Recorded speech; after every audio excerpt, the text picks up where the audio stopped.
Bonjour à tous, j'espère que vous allez bien. Bienvenue dans cette nouvelle vidéo. Je sais, normalement le jeudi, il y a pas de vidéo normalement, mais j'ai pris la décision de refaire des vidéos le jeudi. Je n'en ai pas parlé dans les précédents lives. Pourquoi? Parce que j'estimais que c'était pas encore le bon moment pour en parler et je voulais vous en faire la surprise. Il y aura une série de 50 matchs commentés où je serai entre guillemets le protagoniste contre pas mal d'adversaires, contre une cinquantaine d'adversaires contre qui je n'ai pas toujours gagné, bien évidemment. Et on va reprendre la série de matchs commentés qu'on fera. On fera peut-être ça aussi sur la 6G notamment. Je ferai ça. Et moi, je vais pas appeler ça nouvelle strat. Je vais appeler ça moi, je vais appeler ça match strat. Premier épisode de cette série de match strat. Et on va commencer avec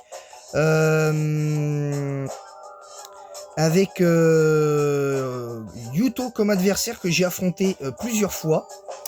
Que j'ai affronté plusieurs fois. On va le constater ensemble, bien évidemment. On va le constater ensemble. Bien évidemment, vous voyez les deux teams. Alors moi, ma team que vous voyez à votre gauche de l'écran, c'est ma team de Nuzlocke. Parce que oui, il se trouve que la team originelle a été quasi décimée. Parce que comme vous le constatez, à part Tenebros, Bazuna et Cobrina, il reste plus grand chose de la team originelle parce que malheureusement Minos a été éliminé. Minos a été définitivement sorti parce que j'ai pris la décision d'entraîner ma team alors que j'étais au Paradis Éther de base. Parce que là vous entendez la musique du Paradis Éther. Vous entendez la musique du Paradis Éther. Mais ne vous inquiétez pas, j'ai légèrement avancé. On en sera au moment où on va devoir descendre dans les sous-sols du Paradis Éther pour trouver des informations et tout. J'en serai là. Et toute la team est entre guillemets niveau 60. À part Cobrina et je crois Tenebros qui est niveau 62 et 60, respectivement 61. Mais on y reviendra plus tard. Comme vous pouvez le constater, ma team, elle est pas non plus exceptionnelle, hein, on va pas se mentir, même si en termes de synergie, moi je trouve que c'est cohérent parce qu'on a une résistance à l'eau, on a une double résistance eau avec Lanterne et Sucrène.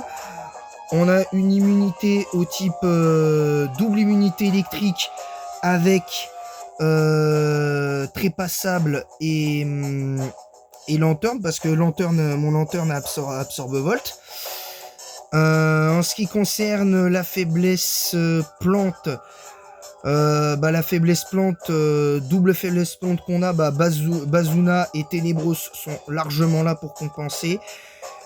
Et notamment Cobrina et Sucrina, donc Sucrène, qui sera là pour faire mal. En revanche, le seul petit truc qu'on n'a pas, c'est l'immunité au type Psy. Si on a l'immunité au type Psy de par Tenebros, on a une neutralité on a une neutralité type Fée, ce qui est plutôt appréciable, mais attention quand même à ça. Et du côté de l'adversaire, étrangement, une team assez étrange. Je comprends pas trop le choix de mettre deux types vol dans la team de l'adversaire parce que quand on réfléchit, Plumeline, forme spectre, je peux l'entendre. Mais mettre Nostanfer dans cette team-là en sachant que Nostanfer ne peut battre que Sucrène dans cette team, je vois pas comment en fait. Si à la limite peut-être éventuellement Ténébreux, éventuellement le fait l'Inferno et tout ça, mais et potentiellement, je dis bien potentiellement trépassable, voire même parce qu'en fait, à part pour Nostanfer, à part le trépassable et comment s'appelle et le et Sucrène, je vois, et potentiellement le Arbok, je vois pas trop.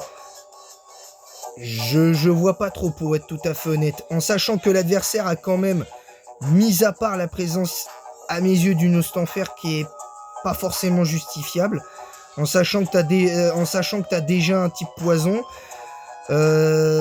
Givrali, Plumeline, Chelours, Gardevoir et Malamandre, ouais, pas de souci, mais c'est pas génial. En sachant que ce match-là a été quand même, bien que vous l'aurez constaté, a duré que 13 tours, a été quand même extrêmement rapide. Ça n'a pas été facile. L'adversaire a failli en plus faire une remontada, donc avec son Malamande, donc on a eu mal quand même, on a eu du mal, donc même si je me souviens plus exactement qui me restait, mais on avait quand même quelque chose, on avait quand même des choses, et vous allez voir que j'ai fait volontairement un misplay dans ce match. Le misplay avec trépassable, mais vous allez voir dans quel contexte c'est arrivé, pour voir comment l'adversaire allait réagir à ce misplay, pour tenter d'en profiter. Alors bien évidemment, bien que ce soit volontaire, ça aurait pu me coûter la victoire. Mais vous allez voir que bien que ce soit ma team Nuzlocke, Cobrina, Arbok, c'est pas un Pokémon qu'il faut sous-estimer, je vous le dis très clairement. Je vous le dis très clairement. Donc on va démarrer avec ce match. On fera qu'un match par semaine. Hein. On fera qu'un match par semaine, les bros, parce qu'on fera ça là, je voulais faire ça mardi, mais j'ai pas eu l'occasion de le faire. Et ce qui va se passer, c'est que tous les mardis, on fera un match commenté là-dessus. On fera un match commenté. Bref, c'est parti. Allez, c'est parti que ce premier match, que ce premier épisode de ce match strat, match commenté strat va débuter. Salide avec Givrali. Alors moi, comme un idiot, c'est peut-être le premier truc que j'ai pas bien fait, c'est le lead Sucrène, que j'ai un petit peu mal fait. Alors investi en attaque quand même investi en attaque, j'ai eu du mal à faire de bons dégâts sur Sucrène, enfin sur le Givrali, pardon. Vous le constatez. Et là, grosse erreur également, je mets Bazookan. Seulement gros problème, je mets ça. Et du coup, je perds bêtement 2 Pokémon.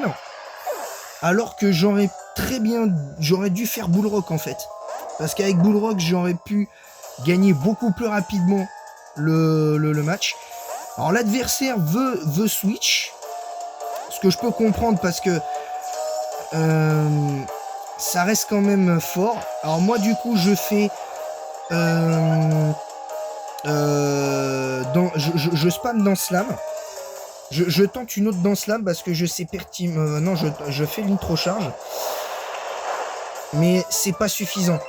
Parce que malgré le talent boule de poil de Chelours, c'est le fait que ce Chelours-là, malgré boule de poil, il a comment s'appelle, façade. Ce que j'ai pas anticipé, ben du coup, je refais une nitro-charge pour me setup à nouveau en vitesse. Donc, et malgré ça, je two-shot le Chelours. Hein. Je two-shot le Chelours. Donc ça, c'est plutôt pas mal. Alors derrière, l'adversaire va remettre son Givrali pour le sacrifier, parce qu'il sait très bien que de toute façon, son Givrali, dans tous les cas, ne sert à rien. Enfin, ne servira plus à rien dans tous les cas, parce que à moins que je fasse un autre setup dans Slam, il n'y avait aucun moyen. Ensuite, ça envoie Plumeline. Alors, en soi, bon choix. Parce que ça, d'après ce que m'avait dit mon adversaire, il voulait tenter de me flinch avec l'âme d'air pour tenter le setup plénitude. Mais ça n'a pas suffi. Ensuite, on a Nostanfer. Et là, c'est là que l'adversaire, pour moi, fait l'ultime erreur qui lui coûte le match. C'est que j'étais setup à plus 2 avec Danslam. Du coup, fait l'inferno, bat le Givrali, bat le Chelours et bat le Nostanfer. Donc forcément, ça n'aide pas. Alors moi, par contre, pour le coup, pour le forcer à attaquer, moi, je fais vampirisme. Je fais quand même le vampirisme qui fait quand même d'assez bons dégâts. Je pense qu'à plus 4, je one-shot. À plus 4, je one-shot. Alors, méga garde-voir quand même, sortir méga garde-voir à ce moment-là, c'était intéressant. Mais je pense qu'il aurait fallu attendre avant de tenter le garde-voir parce que l'adversaire a eu moins de difficultés. Alors, l'adversaire tente un psycho. Je pense que pouvoir lunaire aurait été plus judicieux. Parce que malgré les dégâts que je prends, j'aurais pu...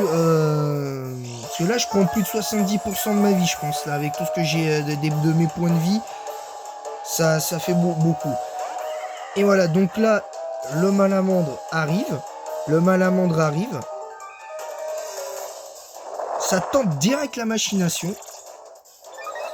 Alors, pourquoi, je n'en sais rien, parce que au vu des dégâts que je prenais sans boost, très mauvais calcul. Alors moi, je ferme à ça pour récupérer suffisamment de PV, mais à dessein pour le forcer à réagir comme je le voulais. Et le fait qu'il ait réagi en lançant son stab lance-flamme direct, du coup ça m'a permis de faire le... Ça m'a permis de faire le taf. Derrière, ça m'a permis de faire le taf. Et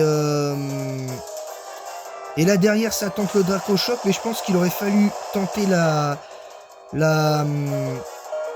l'attaque lance-flamme parce que je pense que l'adversaire gagnait en fait.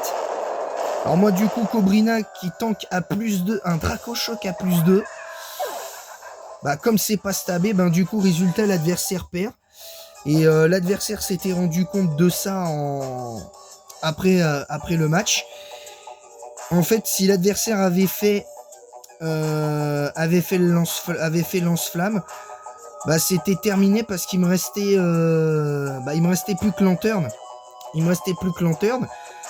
Et Lanterne étant plus lent, un bomber stabé à plus 2 sous machination, je suis pas sûr que, même si j'avais investi Lampignon en défense spéciale, en full SPDF, je suis pas sûr que Lanterne tank un bomber qui a plus 2. Concrètement, faudrait que je vois le calque de Malamandre plus 2, de bomber à plus 2 sous machination contre un Lanterne à plus 2, enfin investi en full défense spéciale. Mais en fait, vous voyez que l'erreur que j'ai faite aurait dû me coûter la victoire parce que l'adversaire, en ayant pu ce setup à plus 2 avec son malamandre, aurait dû me battre. Parce que... mais moi, cela dit, mon erreur, c'est que si j'avais fait le bullrock dès le départ, j'aurais battu son Givrali, ce qui m'aurait évité de mettre mon type feu, à moi, pour le coup. Et voilà, mais je pense que la vraie erreur de l'adversaire, quelque part, au final, c'est peut-être pas le Nostanfer. L'erreur finale, c'est d'avoir tenté le Draco Choc sur Cobrina, en sachant que Cobrina aurait tanké beaucoup plus facilement sans le boost. Et du coup, là, avec le boost à plus 2, vous l'avez remarqué, Cobrina, encore une fois, même avec une team qui était, d'après mon adversaire, était préparée d'un point de vue stratégique, qui était bien investie en EV et IV, ben, résultat des courses, ben, au final, ça prouve que même une équipe full EV contre une équipe full EV, full IV, et en sachant que cette team que vous avez vue, c'est une team pour mon Nuzlocke, c'est juste une dinguerie en fait. C'est juste une dinguerie. Donc vous voyez, c'est là où la pression elle est là. C'est là où la pression elle est mise en fait. C'est que j'ai dû indirectement, et je m'en suis pas forcément rendu compte pendant le match, c'est qu'indirectement j'ai dû mettre la pression à mon adversaire avec le soin d'amassable pour le forcer à faire son lance-flamme et en sachant que même un lance-flamme à +2 sur le lanterne, ça aurait pu être difficile au final. Donc voilà. Mais bon match quand même pour lancer 2026. J'essaierai de trouver d'autres adversaires, bien évidemment. J'essaierai de trouver d'autres adversaires alors que ça s'appelle Yuto ou pas. Il y en a plein qui utilisent ce pseudo, je tiens à le rappeler encore une fois, parce que les gens pourraient se dire ouais,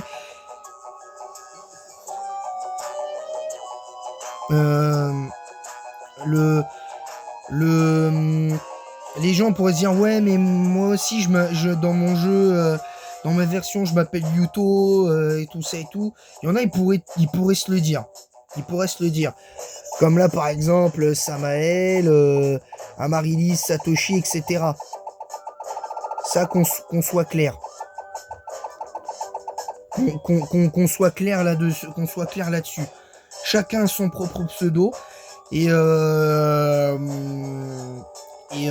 voilà quoi, c'est parce que le nom que vous voyez à gauche de votre écran, c'est mon nom de joueur de base, hein, qui est là depuis pas mal de temps, même si après avant c'était Raptor que j'ai abandonné parce que je trouvais que ça faisait pas sérieux, clairement.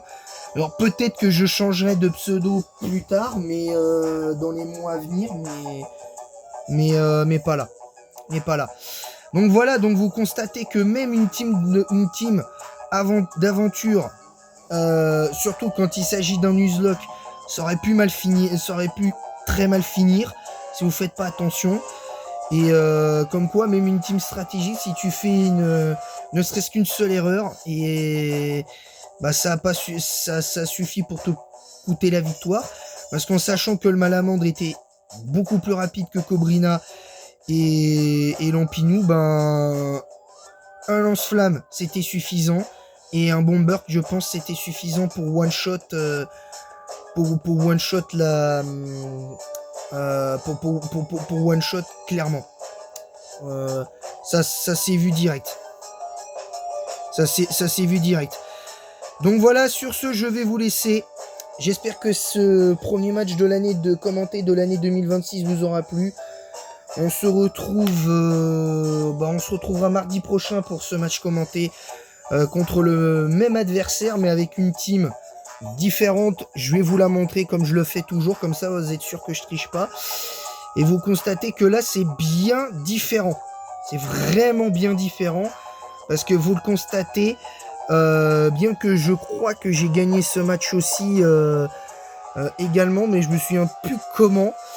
Là vous constaterez que la team est bien différente. Donc voilà, donc je vous laisse avec ça. Et en attendant, abonnez-vous, activez la cloche pour recevoir toutes les notifications. Partagez évidemment le lien de ma chaîne YouTube sur TikTok, YouTube, Instagram et Twitch. Mettez un pouce bleu et un commentaire pour le référencement de ce que vous avez aimé ou pas aimé de ce match, et mon avis sur le constat de ce match. Commentez. Voilà, sur ce, je vous laisse, et en attendant la prochaine, je vous dis à bientôt pour de nouvelles aventures.